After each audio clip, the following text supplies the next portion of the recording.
कहानी की शुरुआत लंदन की एक डरावनी जेल बेलमार्श से होती है। यहाँ बहुत खतरनाक अपराधी रहते हैं, कातिल, बलात्कारी और अन्य हिंसक लोग। इन्हीं कैदियों में एक है कैन बर्जेस। वह एक ताकतवर आदमी है, उसके चेहरे पर गहरी चोट का निशान है। जेल में बिताए सालों ने उसे अंदर से और बाहर से बहुत सख्त बना दिया है। हालांकि उसके दिल में वह बुरा इंसान नहीं है, लेकिन जेल का माहौल उसे इतना बदल चुका है कि अब वह नंगे हाथों से भी किसी को मार सकता है। एक दिन कैन को कड़ी सुरक्षा में अस्पताल ले जाया जाता है ताकि वह अपनी बीमार मां से मिल सके। जब वह कमरे में पहुंचता है तो उसे एहसास होता है कि उसकी मां अभी अभी मर चुकी है। अगर वह थोड़ा पहले पहुंच जाता तो वह उनसे आखिरी बार बात कर सकता था। इस बात से वह अंदर ही अंदर टूट जाता है, लेकिन वह अपनी भावनाएं नहीं दिखाता क्योंकि जेल ने उसे आंसू छिपाना सिखा दिया है। कुछ देर मां के पास बैठने के बाद कैन वापस जाने की तैयारी करता है। जैसे ही वह गार्ड्स के साथ लिफ्ट में जाता है, अचानक वह बेहद जोरदार हमला कर देता है। हमला इतना तेज और भयानक होता है कि गार्ड संभल भी नहीं पाते। कैन उन्हें बुरी तरह हरा देता है और लड़ाई में वो बेहोश होकर गिर जाते हैं। इस अफरा तफरी में कैन अस्पताल के पिछवाड़े से भाग निकलता है। बाद में कैन एक प्राइवेट बार में जाने की कोशिश करता है, लेकिन बाउंसर उसे रोकते हैं। उनके बीच लड़ाई होती है और कैन अपनी ताकत से उन्हें आसानी से हरा देता है। अंदर उसे एक बातूनी और चंचल बारटेंडर मिलता है, बेज। दोनों के बीच थोड़ी बातचीत होती है। कैन खुद को एक मेंबर बताता है और एक लंबा बियर का ग्लास मंगवाता है। बियर पीते हुए कैन बार के दूसरे कोने में बैठी एक गैंग की बातों को ध्यान से सुनता है। वे लोग अपने दो बड़े मुद्दों पर बात कर रहे होते हैं, उनके साथी रूक की हत्या और उनके अकाउंटेंट का गायब होना। गैंग का एक सदस्य टॉन रूक की मौत की कहानी बताना शुरू करता है। वह बताता है कि हत्या वाली रात वे अपने पुराने ठिकाने पर ड्रग्स बेच रहे थे। तभी उन्हें पास में अंधेरे में खड़ा एक अजनबी दिखाई देता है। वह लगातार उन्हें घूर रहा था, जिससे सबको अजीब लग रहा था। जब टॉन एक ग्राहक से डील कर रहा था, रूक, जो बहुत बेखौफ था, उस अजनबी के पास चला गया। वह जानना चाहता था कि वह आदमी उन्हें क्यों देख रहा है, लेकिन वह अजनबी कुछ भी नहीं बोलता। रूक गुस्सा हो जाता है और उसे घूंसा मारने की कोशिश करता है, लेकिन रूक का मुक्का लगने से पहले ही वह अजनबी कुल्हाड़ी से उस पर हमला कर देता है और रूक की हत्या कर देता है। रूक जमीन पर गिर गया और बहुत खून बहने लगा। टॉन दावा करता है कि यह देखकर उसने कातिल का पीछा किया और उसे डराकर भगा दिया। ये सुनकर कैन अपनी हंसी रोक नहीं पाता। वह टॉन का मजाक उड़ाता है और कहता है कि टॉन में इतनी ताकत नहीं है कि वह किसी को डराकर भगा सके। कैन उसे झूठा कहता है और बताता है कि असल में टॉन ही डरकर भाग गया था जब रूक मारा गया था। यह सुनकर टॉन गुस्से से भर जाता है और कैन को धमकाने लगता है। पूरा गैंग टॉन का साथ देता है और कैन से लड़ने की तैयारी करता है, पर तभी कैन खुलासा करता है कि रूक का असली कातिल वही है। ये सुनते ही गैंग डर जाता है और पीछे हट जाता है। कोई भी उससे भिड़ना नहीं चाहता। बेज चिल्लाने लगती है कि कैन तुरंत बार से निकल जाए। उसी समय वो बाउंसर, जिन्हें कैन ने पहले बेहोश किया था, होश में आकर बार में घुसते हैं। वे फिर से हमला करने की कोशिश करते हैं, लेकिन कैन उन्हें फिर आसानी से हरा देता है। वह एक डबल बैरल शॉटगन भी निकाल लेता है, जिससे सबको उसकी असली ताकत का अंदाजा हो जाता है। अब कैन पूरी स्थिति पर काबू कर लेता है और गैंग को एक तरह से बंधक बना लेता है। वह उनसे उनके बॉस लिंकन का पता पूछता है। लिंकन एक भ्रष्ट बिजनेसमैन और लोन शार्क है जो गैर कानूनी तरीकों से पैसा कमाता है। विडंबना यह है कि लिंकन कैन का भाई है। गैंग लिंकन को बुलाने की बजाय उसका भरोसेमंद आदमी हाइड को सामने लाते हैं। हाइड तुरंत कैन को पहचान लेता है। वह गैंग को बताता है कि कैन लिंकन का भाई है जिसने गलती से अपराध किया और जेल पहुंच गया। हाइड कैन की चेहरे की चोटों का मजाक उड़ाता है और यह तक इशारा करता है कि कैन को जेल में बुरी तरह प्रताड़ित किया गया होगा। तनाव बढ़ता है, तभी एक बाउंसर फिर हमला करने दौड़ता है। कैन तुरंत उसकी घुटने में गोली मार देता है। बाउंसर दर्द से चीखते हुए गिर जाता है। कैन उसे बेरहमी से चेहरे पर लात मारता है और बेहोश कर देता है। हाइड कैन की हिंसा देखकर भी शक करता है कि वह रूक का कातिल है। यह शक खत्म करने के लिए कैन वह कटा हुआ हाथ दिखाता है जिसे वह एक प्लास्टिक बैग में लेकर आया था। वह हाथ टॉन को फेंकते हुए देता है। टॉन उसे खोलकर देखता है। अब किसी के पास शक की कोई गुंजाइश नहीं बचती। अब सबको पता चल जाता है कि कैन एक निर्दयी और खतरनाक कातिल है जिसके हाथ में शॉटगन है, इसलिए सब उसकी बात मानने को मजबूर हो जाते हैं। कैन हाइड को मार मारकर उसे और लिंकन को अपनी बर्बादी के लिए जिम्मेदार ठहराता है। फिर वह हाइड को आदेश देता है कि वह लिंकन को फोन करे और उसे बार में बुलाए। गैंग को काबू में करने के बाद कैन अपनी कहानी सुनाना शुरू करता है। वह बताता है कि कुछ साल पहले वह एक संघर्ष कर रहा बॉक्सर था। उस समय कैन ने अपने भाई लिंकन से बिजनेस शुरू करने के लिए पैसे मांगे थे, लेकिन लिंकन जुआ खेल रहा था। उसके साथ रूक और अकाउंटेंट स्टोक्स भी थे। तीनों का मूड बहुत खराब था क्योंकि उन्होंने कैन की फाइट पर पैसा लगाया था, लेकिन कैन वह मैच भी हार नहीं पाया था जब हारना उनके लिए फायदेमंद था। कैन के पैसे मांगने पर रूक उसे मजाक उड़ाने लगा और बेइज्जत करने लगा। रूक की देखा देखी लिंकन भी पैसे देने से इनकार कर देता है और कैन को ही दोषी ठहराता है। कैन के जाने ही वाला था कि लिंकन उसे रोकता है और एक सौदा पेश करता है। वह कहता है कि अगर कैन उसके लिए एक काम कर दे तो वह उसे पैसे उधार दे देगा। कैन के पास कोई और रास्ता नहीं था, इसलिए वह बिना पूछे काम मान लेता है। कैन को हाइड के ऑफिस भेजा जाता है, जहां उसे बताया जाता है कि उसे एक गरीब औरत से एक प्लास्टिक बैग छीन कर लाना है। काम आसान लगता है, इसलिए कैन कर देता है, लेकिन जैसे ही वह बैग लेकर भागता है, वह औरत पागलों की तरह उसके पीछे दौड़ती है, जैसे उस बैग में उसकी जिंदगी हो। भागते भागते वह औरत एक कार से टकरा जाती है और वहीं मर जाती है। कैन यह देखकर सदमे में आ जाता है और तुरंत पुलिस उसे पकड़ लेती है। कुछ दिन बाद कैन की मुलाकात जासूस ओहारा से होती है, जिसने सालों से लिंकन के अपराधों की जांच की है। ओहारा कैन को लिंकन के असली धंधे के बारे में बताता है। लिंकन जरूरतमंद लोगों को कर्ज देता है, फिर उसके आदमी पैसा वापस चुरा लेते हैं। इससे लोग और कर्ज में डूब जाते हैं। आखिर में लिंकन उनका घर, गाड़ी और सारी चीजें ले लेता है। जासूस कैन से कहता है कि वह लिंकन के खिलाफ गवाही दे, पर कैन अपने भाई को धोखा देने से मना कर देता है। भले ही लिंकन बुरा है, कैन उम्मीद करता है कि उसका भाई उसे बचाएगा, लेकिन इस चुप्पी की वजह से कैन पर 3 बड़े आरोप लगते हैं: चोरी, गैर इरादतन हत्या, संगठित अपराध। इसके बाद कैन को सार्जेंट इवांस के पास ले जाया जाता है, जो एक हिंसक और भ्रष्ट पुलिस वाला था। वह कैदियों को जबरदस्ती पिटाई करके कबूल करवाता था। इवांस कैन को बेरहमी से पीटता है। कैन बंधा हुआ होता है, इसलिए कुछ नहीं कर पाता और बेहोश हो जाता है। फिर उसे भेज दिया जाता है बेलमार्श जेल, जो अपनी गंदी और हिंसक हालत के कारण मीट ग्राइंडर कहलाती है। कैन का कोई क्रिमिनल रिकॉर्ड नहीं था, इसलिए उसके लिए जेल बहुत कठिन साबित होती है। पहले ही दिन एक कैदी बिना वजह उस पर हमला करता है। लड़ाई बढ़कर बड़ी मारपीट में बदल जाती है।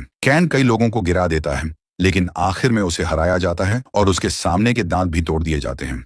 बाद में उसे धातु के नकली दांत दिए जाते हैं, जो उसे और डरावना रूप देते हैं, जो जेल की जिंदगी के लिए ठीक ही था। कुछ समय बाद कैन की मां उसे जेल में मिलने आती है। वह बताती है कि लिंकन कैन को सारी गलती का जिम्मेदार मानता है और उसकी मदद नहीं करना चाहता। यह सुनकर कैन टूट जाता है। जिस भाई के लिए वह चुप रहा, वही उसे छोड़ चुका था। फिर भी कैन मां से कहता है कि वह लिंकन को उससे संपर्क करने के लिए कहें, लेकिन कई दिन बीत जाते हैं। लिंकन की ओर से न कोई फोन, न मुलाकात, न पत्र। कैन समझ जाता है कि अब वह पूरी तरह अकेला है और अपने दम पर ही जीना होगा। जेल में कई कैदी बार बार उस पर हमला करते रहते हैं, समझ न आने पर कि वे क्यों मारते हैं। कैन खुद को बचाने के लिए ट्रेनिंग शुरू करता है, शारीरिक और मानसिक दोनों। वह खुद को रोज सीमा तक धकेलता है। एक दिन जेल के मैदान में 2 कैदी उस पर हमला करते हैं। इस बार कैन अपनी ट्रेनिंग की वजह से दोनों को आसानी से कुछ ही घूंसों में गिरा देता है। तभी एक घायल कैदी एक बड़ा राज खोल देता है। लिंकन ने कैन को मरवाने के लिए 20,000 पाउंड की सुपारी लगा रखी है। उस इनाम बाउंटी की वजह से ही कैन पर बार बार कैदी हमला करते थे। ये सुनकर कैन के अंदर गुस्सा भर जाता है। अब उसे लड़ने की असली वजह मिल चुकी थी, उन सब लोगों से बदला लेना जिन्होंने उसकी जिंदगी बर्बाद की थी। इनाम की वजह से रोज नए कैदी उसे मारने की कोशिश करते हैं, लेकिन हर लड़ाई के साथ कैन और मजबूत होता जाता है, शरीर से भी, दिमाग से भी। हर लड़ाई में कैन घायल होता है। उसकी जेल की सजा बढ़ जाती है और उसे कई दिनों तक अकेली कोठरी सॉलिटरी में रखा जाता है। कैदी उसे मारने के लिए किसी भी चीज का हथियार बनाते हैं। एक बार तो उन्होंने नेपाम जलाने वाला तरल भी बना लिया था, जिससे कैन के चेहरे का एक हिस्सा जल गया। लगातार दर्द और हमलों ने धीरे धीरे उसे एक निर्दयी, खून का प्यासा इंसान बना दिया। अब वह अपने पुराने रूप को पहचान भी नहीं पाता। उसका एक ही मकसद बचा था, किसी भी कीमत पर जिंदा रहना। इस जिंदा रहने की लड़ाई में कैन किसी को नहीं छोड़ता। वह दया नहीं दिखाता, यहाँ तक कि कई जेल गार्ड भी उसकी हिंसा में घायल हो जाते हैं। कैन को जेल में 3 साल हो चुके थे जब उसकी मां मिलने आई। उन्होंने बताया कि उन्हें पैनक्रियाटिक कैंसर है और उनके पास ज्यादा समय नहीं बचा है। यह सुनकर कैन अंदर से टूट जाता है, लेकिन वह अपनी मां को यह नहीं बताता कि लिंकन, उसका भाई, ने उसे धोखा दिया है। वह मां को इस दर्द से बचाना चाहता है। समय बीतता है और उसकी मां की हालत और खराब होती जाती है। एक दिन जब कैन एक और कैदी झगड़े में घायल होकर अस्पताल में था, तभी जासूस ओहारा उससे मिलने आता है। बातचीत में एक डरावनी सच्चाई पता चलती है। सार्जेंट इवांस, जिसने कैन को बेरहमी से पीटा था, असल में लिंकन के लिए जासूसी कर रहा था। वह जेल में कैन की हर बात लिंकन तक पहुंचाता था। ओहारा बताता है कि इवांस को उसकी गद्दारी पकड़ी जाने पर नौकरी से निकाल दिया गया है। वह यह भी पक्का कर देता है कि लिंकन सच में कैन को मरवाना चाहता है। जासूस फिर कैन से कहता है कि लिंकन के खिलाफ गवाही दे और इस बार कैन मान जाता है, लेकिन एक शर्त पर, उसे मरती हुई मां से आखिरी बार मिलना है। इसी समझौते की वजह से कहानी की शुरुआत वाला सीन होता है जहां अस्पताल ले जाते समय कैन भाग निकलता है। वह पहले से ही भागने की योजना बना चुका था और इसे सफलतापूर्वक पूरा करता है। अब वह बदला लेने की राह पर निकल चुका था। कॉन्टेम्परेरी समय में लौटते हुए दो गैंग सदस्य कैन से बाथरूम जाने की इजाजत मांगते हैं। कैन साफ मना कर देता है और कहता है जहां बैठे हो वहीं निपट लो। हाइड कैन की बातें सुन सुनकर तंग आ चुका है। हाइड कैन की लंबी और डरावनी बातों से तंग आकर बहादुर बनने का नाटक करता है और उसे चुनौती देता है। कैन जवाब में उसे जबरदस्ती घुटनों पर बैठा देता है और चेतावनी देता है, जो भी तुम अब बोलोगे वो तुम्हारे जीवन का आखिरी शब्द होगा। इसी दौरान लिंकन 3 आदमियों के साथ बार में पहुंचता है और कैन को वहां देखकर हैरान रह जाता है। अपने भाई, जिसे वह अब अपना सबसे बड़ा दुश्मन मानता है, को देखकर कैन और भी ज्यादा हिंसक हो जाता है।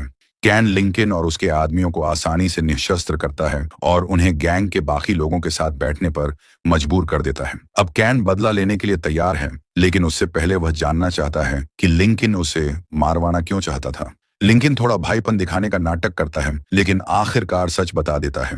उसके एक जासूस ने बताया था कि कैन उसे धोखा देने वाला है, इसलिए उसने कैन पर इनाम रख दिया। कैन ये सुनकर सच्चाई उजागर करता है। ये झूठ सार्जेंट इवांस ने फैलाया था। कैन बताता है कि इवांस ने उसे धोखा दिया था और लिंकन को अपने भाई पर शक कराना उसकी बड़ी गलती थी। कैन ये भी बताता है कि अब इवांस कोई खतरा नहीं है। कैन उसे उसके नई नौकरी वाली जगह पर ढूंढकर मुकाबले में एक हथौड़े के वार से मार चुका है। लिंकन कैन की चालाकी और योजना देखकर प्रभावित होने का नाटक करता है और सुलह करने की कोशिश करता है। वह कैन को नई जिंदगी देने का वादा करता है, लेकिन कैन उसकी बातों को नजरअंदाज कर देता है और हाइड की ओर मुड़ता है। बिना झिझक वह हाइड को गोली मार देता है और उसके सिर पर इतना भयंकर वार करता है कि वह तड़प कर मर जाता है। हाइड की यह खौफनाक मौत देखकर पूरा गैंग डर से कांप उठता है। हाइड की मौत के सदमे से बाहर भी नहीं आया था कि कैन लिंकन को एक और झटका देता है। वो बताता है कि लिंकन के खाते में अब सिर्फ 1500 पाउंड बचे हैं। अब साफ हो जाता है कि कैन का बदला सिर्फ इवांस तक सीमित नहीं था। अस्पताल से भागने के बाद कैन ने स्टोक्स, लिंकन के अकाउंटेंट, से भी बदला लिया था। फ्लैशबैक में दिखता है कि कैन स्टोक्स से मिलने जाता है। स्टोक्स डर दिखाने के लिए शॉटगन निकालता है, लेकिन कैन इसे मजाक समझकर आसानी से उसे हथियार से दूर कर देता है। डरा हुआ स्टोक्स अपनी जान की भीख मांगता है और कहता है वह कैन की हर बात मानेगा। कैन उसे मजबूर करता है कि वह लिंकन के सारे खाते खाली कर दे। इस तरह कैन लिंकन के लगभग पूरे पैसे ले लेता है और फिर 2 मिलियन पाउंड उन परिवारों को दान कर देता है जिन्हें लिंकन के कर्ज के धंधे से नुकसान हुआ था। अब जब लिंकन का सारा पैसा खत्म हो चुका है, उसके पास सिर्फ उसका गैंग ही बचा है।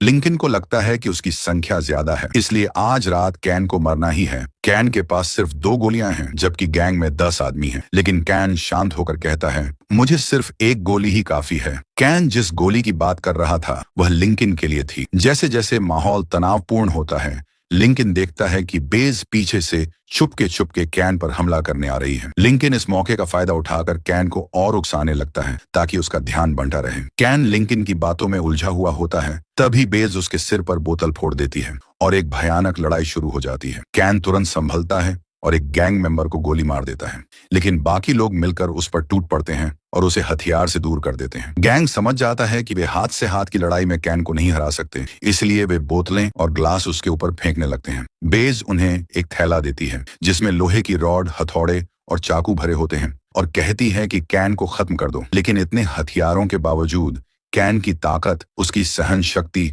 और लड़ाई की कला सब पर भारी पड़ती है। वह सबको बेरहमी से मारता है और एक एक कर गिरा देता है। इसी अफरा तफरी में टॉन हमेशा की तरह भागने की कोशिश करता है, लेकिन इस बार वह सब मशीन गन लेकर वापस आता है। अजीब बात यह होती है कि टॉन की एक भी गोली कैन को नहीं लगती, बल्कि वह गलती से अपने ही आदमी को मार देता है। कैन मौके का फायदा उठाकर टॉन से गन छीन लेता है। इस नए हथियार से वह कई और गैंग सदस्यों को मार देता है। जो कुछ लोग बचे होते हैं वे आखिरी हमला करने की कोशिश करते हैं, किक, पंच और चाकुओं से, लेकिन कैन उन्हें भी बहुत ही डरावने तरीके से खत्म कर देता है। एक का हाथ तोड़ देता है और उसके सिर पर जोरदार वार करता है। दूसरे को वह गर्दन में दांत गाड़कर मार देता है। आखिरी को कैन उसकी गर्दन पर कई बार चाकू मारकर खत्म कर देता है। क्रूर लड़ाई खत्म होने तक बस 3 लोग बचे रह जाते हैं, बेज, लिंकन और कैन। लिंकन अब कैन पर शॉटगन तान देता है। वह बताता है कि उसे कभी परवाह नहीं थी कि कैन उसे धोखा देना चाहता था या नहीं। लिंकन सच्चाई कबूल कर लेता। हेबाउस ने कैन पर इनाम सिर्फ इसलिए रखा था क्योंकि कैन की हरकतें लिंकन के कारोबार को बर्बाद कर रही थी। लिंकन अपनी गलती कबूल करने के बाद अपनी बंदूक का ट्रिगर दबाता है, लेकिन कुछ नहीं होता। बंदूक खाली होती है। कैन, जिसे पहले से पता था कि बंदूक में गोलियां नहीं हैं, हंसता है और खुश होता है कि वह अपने भाई की झूठी बातों में नहीं फंसा। गुस्से से पागल होकर लिंकन बेस से चाकू लेता है और कैन पर झपट पड़ता है। दोनों भाइयों के बीच खतरनाक चाकू की लड़ाई शुरू हो जाती है। लड़ाई बहुत भयंकर होती है, लेकिन आखिरकार कैन मजबूत पड़ता है और लिंकन को चाकू मार देता है। इस तरह कैन अपने भाई की सालों की बुराइयों का बदला ले लेता है। लिंकन के गिरते ही कैन अपनी नजर बेस पर डालता है, जो अभी जिंदा है, लेकिन उसके चारों तरफ उसके गैंग के मरे हुए लोग पड़े हैं। कैन, जो किसी औरत को चोट नहीं पहुंचाना चाहता, चाहे उसने उसे मारने की कोशिश ही क्यों न की हो, बेस को छोड़ देता है और वहां से चला जाता है। बेस को अब अपने की सजा खुद भुगतनी है। आखिरी सीन में लिंकन के एक पुराने पीड़ित अपना बैंक बैलेंस चेक करते हैं और हैरान रह जाते हैं। उनके खाते में पैसे जमा हुए होते हैं। इससे पता चलता है कि कैन ने लिंकन की चोरी की हुई दौलत उन लोगों को लौटा दी जिनका पैसा लिंकन ने छीन लिया था। इस तरह कैन ने अपने भाई के किए कुछ पापों का थोड़ा बहुत प्रायश्चित कर ही दिया। अगर आपको हमारी एक्सप्लेनेशन पसंद आई हो तो वीडियो को लाइक करें और ऐसी ही और वीडियोस देखने के लिए हमारे चैनल को सब्सक्राइब करें।